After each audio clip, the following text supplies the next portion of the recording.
Welcome to Off-Road Observer, where today we're going to be talking about cargo nets. So stay tuned.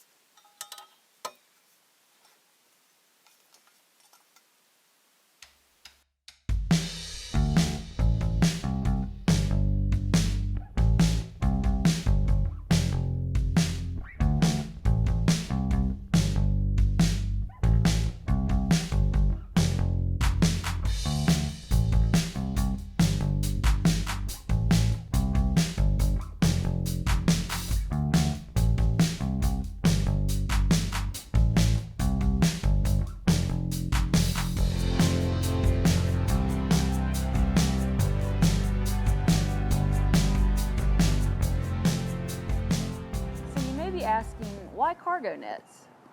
You don't see many Jeeps running cargo nets. And this is true. I haven't seen terribly large number of Jeeps, especially in my area, that run cargo nets. Now, the main reason I've been running them for probably 5 or so years now is to keep my dogs in the back. Routinely in the summer, I'll pull the back windows, I'll pull the top, and, doors as well. And I'll just run my Jeep wide open in the summer.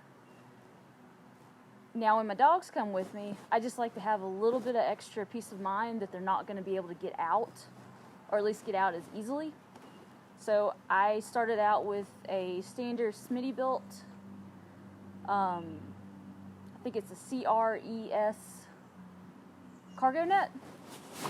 It had a lot of things that I really liked about it, but when it was all said and done, I was ready to move on to something else. Main reason being that you couldn't have your top on or any kind of extended top while that cargo net was on there, which to me was just kind of,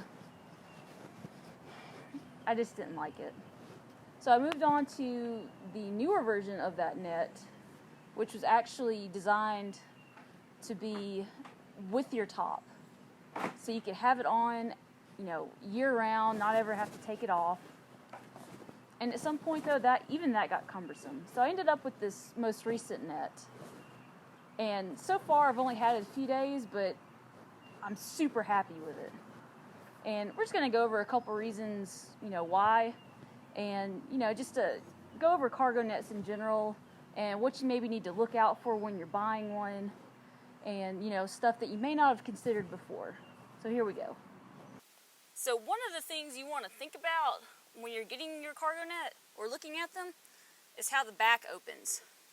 Now on this particular net, it's this weird kind of tension buckle, which I guess that's fine, but it's very difficult if you're trying to get a dog back here, holding them steady, undoing these, basically just straps that you're having to reattach every single time, and then pulling them tight. That gets kind of old when you got a dog that's like ready to go. Also when he's ready to get out when you get home. So that's one thing to think about. Now I do plan on basically redoing at least this passenger side, and I'm going to replace them with some kind of, D-ring, just some kind of very quick clipping motion. So this will just be staying on the roll bar at all times and just have something to come over and clip it. I think it'd make it a lot easier just to get it open, and just make things overall a little bit easier and a little bit cleaner because these straps are super long. But my previous cargo net had very large buckles, and I wasn't a big fan of those either. So it's something that you just gotta, weigh the pros and the cons of whatever style that's available on whatever net you're looking at, and just kind of go from there and decide. There's so many pros with this setup that, to me, that was a small detail that I'm just going to have to figure out, and I'm okay with that. But it's just something, you got to think about. Like I said, my main reason for getting this, besides it looking cool, is because of my dog. So I have to make sure that is the number one working feature, is that it works for me taking my dog around. If that doesn't work, then, maybe I should look at a different cargo net, and then, just weigh your pros and cons from there.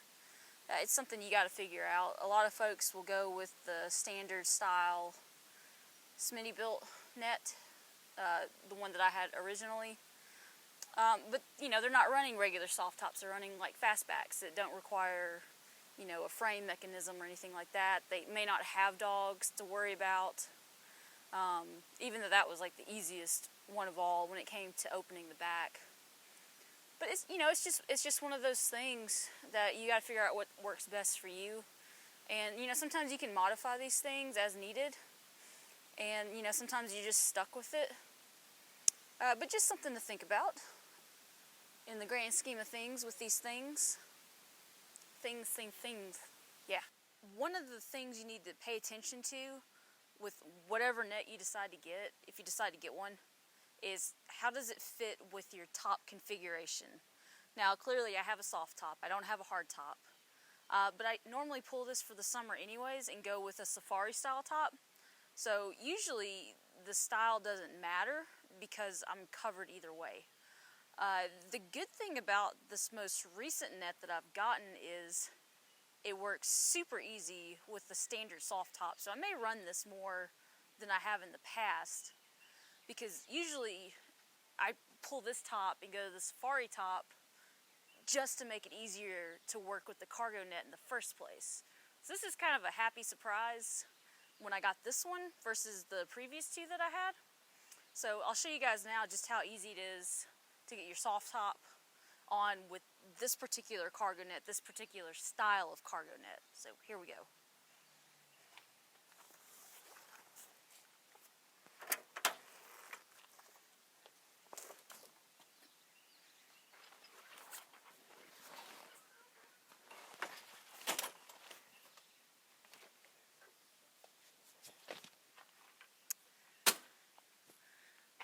So yes, again, I'm short, so I have to stand on the bumper, but it's so much easier than my previous top, the Smittybilt CRES2 cargo net. And like I said, it just makes it a whole lot easier to get this on and off in the summer. Alright, so here's one of those weird things that makes this universal cargo net, and that's both a good and a bad thing, is the length of the straps. Now, these are massive, and you know what? That's alright, because if you do get a larger vehicle than a TJ, which pretty much everything in the Jeep world now is bigger than a TJ, but it gives you the flexibility, to put this in, say, a JL or a JK. Just, I'm not really sure what other vehicles have, cargo net areas. That may be it. And, at the end of the day, you can always, cut it to fit more your size vehicle if you're planning on keeping it for a long time. Maybe you find a way to just tie up the excess, maybe throw some Velcro on there somewhere. And, just find a way to tidy things up. And that way, like, if you do switch vehicles for any reason, you can still have that flexibility without having to get a brand new cargo net. So one of the things you have to keep in mind if you have items on your roll bar, you decide to get a cargo net, is how they're going to fit with each other. Now I've only had this net for a couple days, so I haven't figured everything out yet, but I always have my fire extinguisher on the back here, and I also have on the other side my first aid kit. Now, those are two items that I want access to immediately if needed in an emergency situation, and just for peace of mind driving normally. Now, the way I've got it set up now is they're not easy to get to, and that's because I'm still figuring out how I want to have this net on here. Now, the way it attaches, it's super simple, but it's cumbersome, and I'm going to adjust all that. It's a good platform to start with in all this to begin with, though. So I'm not terribly worried about it at the moment because I'm going to figure something out. But when you do something that you're going to plan on keeping semi-permanently, such as this net or this fire extinguisher, you got to figure out a way to make sure that they work together and not against each other. So even though this net is holding in items that I need to stay in the vehicle, I also need to be able to access items that I need to get out immediately from the vehicle. You might find a better solution, you might find a better net, but you should be able to figure something out just because they are so versatile. All the Jeep parts that you can find are, especially if they are designed to fit on a roll bar to begin with.